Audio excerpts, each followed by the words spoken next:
What's up, fellas? It's Jim. It's me. So today, we're doing more of a traditional video, and I'm gonna be going over everything in Genovor Ranger World so far. Um, so yeah, without further ado, let's get into it. Let's do it. Let's go. Alright, you guys. So first things first, you may notice that I've changed some things.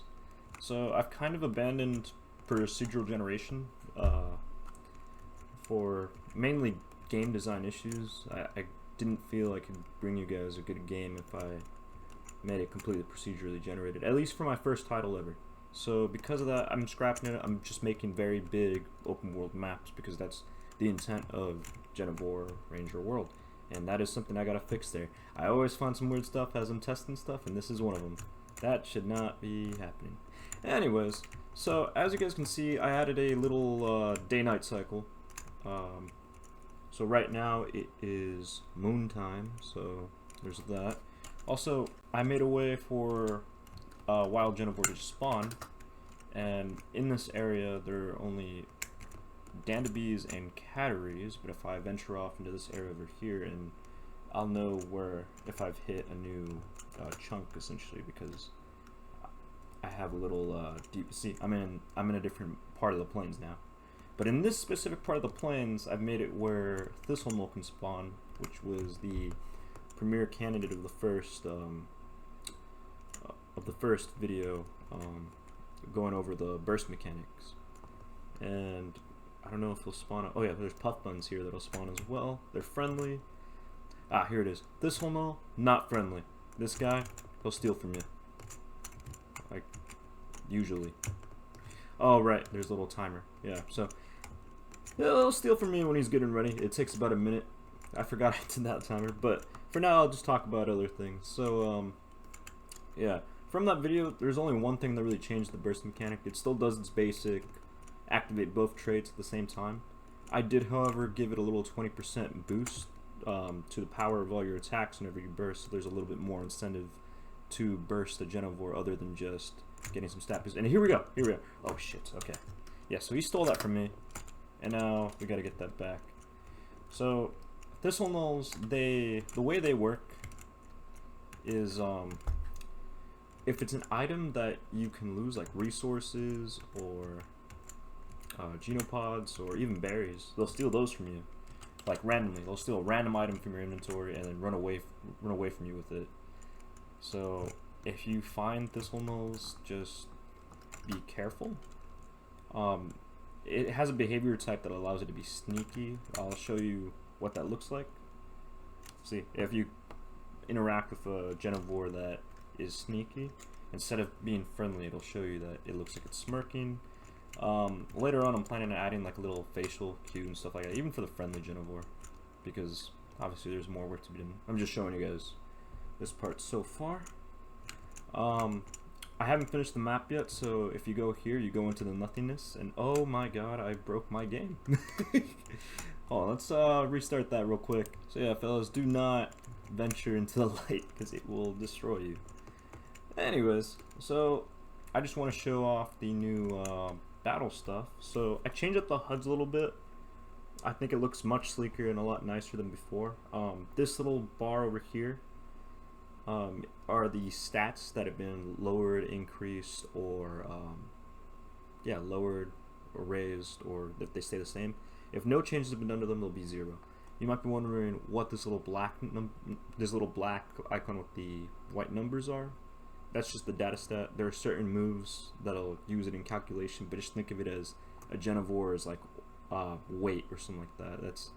It's a simplified version for its weight.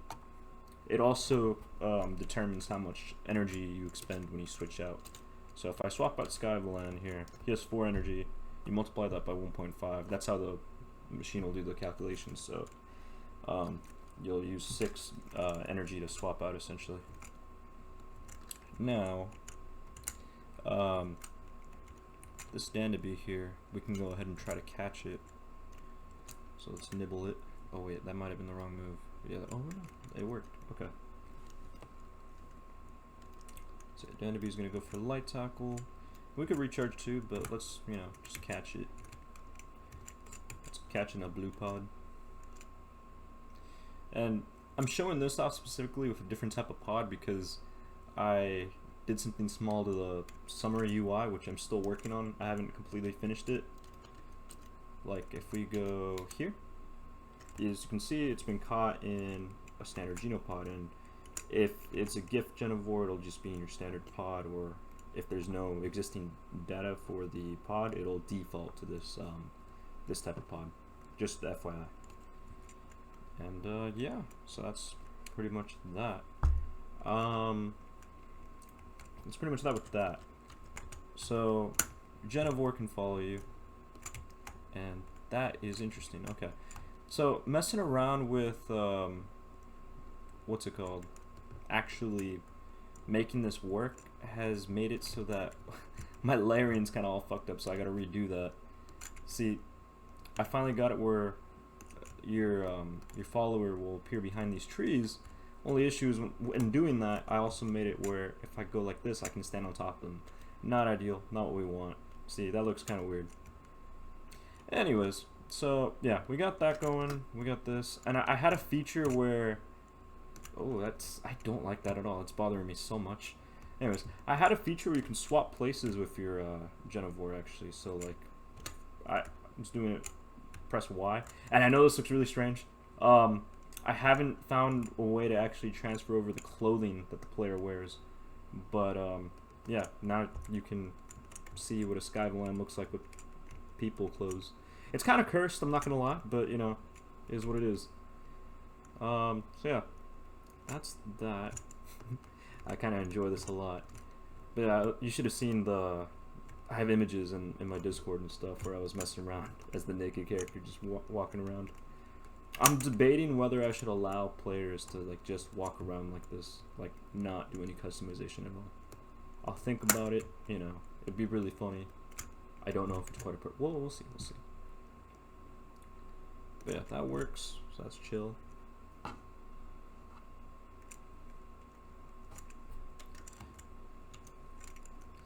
And I reworked the sorting orders with the graphs and stuff. So basically, before I had it so that it would look at the z-axis and it would be tilted just a little bit so that you would just poking it out of it.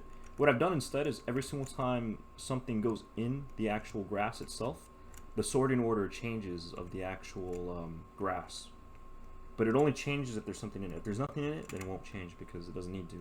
And this is just so that when we're walking, we can look like we're going over it and stuff. Yeah. Oh, and I forgot to mention,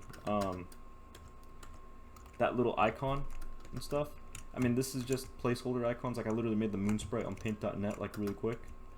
But, at 4 a.m. is when it'll officially be, like, daybreak and stuff. And if you want to know when the lightest times of the game are, it's going to be, like, 9:20 to, like, 1:20 in military time. So, yeah.